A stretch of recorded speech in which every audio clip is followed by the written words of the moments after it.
I'm Mattilyn Karst Batson. I represent a government agency on the steering committee as the Director of Early Childhood Systems in the Office of the Governor.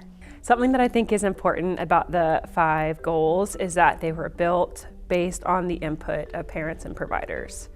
And we in policy groups can think of as many strategies or objectives as we want, but if we're not rooting ourselves in the people who are engaged with children every day, then we're not doing it right. And so that's what's really exciting, is that the 5 strategies or goals we have now were not what we originally started with. And that's because of the input of parents and providers saying, actually, let's focus here because this is what we see more. And with that, getting the voices of parents who have different ethnic backgrounds, parents of children with disabilities, like you said or mentioned, parents who are from rural communities who don't have as much spotlight on them all the time.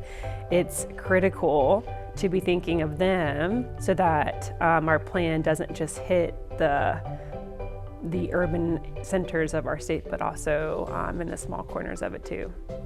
We're not only building a plan, but we're building people who now feel impassioned to speak on behalf of the experiences that they have. And what that looks like is supporting the parents and providers and understanding what it means to advocate, what that process looks like in the legislature, what it looks like at our State Board of Education, what it looks like in their community.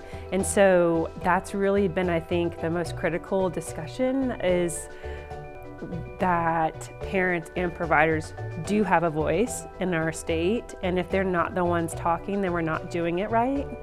And so there are certainly different tactics that we've talked about, like billboards or a social media campaign or flyers, but I think the heart of it, which is important, is just telling or reminding parents and providers that they do have a place in the policy-making decisions and their voice is needed, and that they're welcome to the legislature, they're welcome to the State Board of Education to get their input.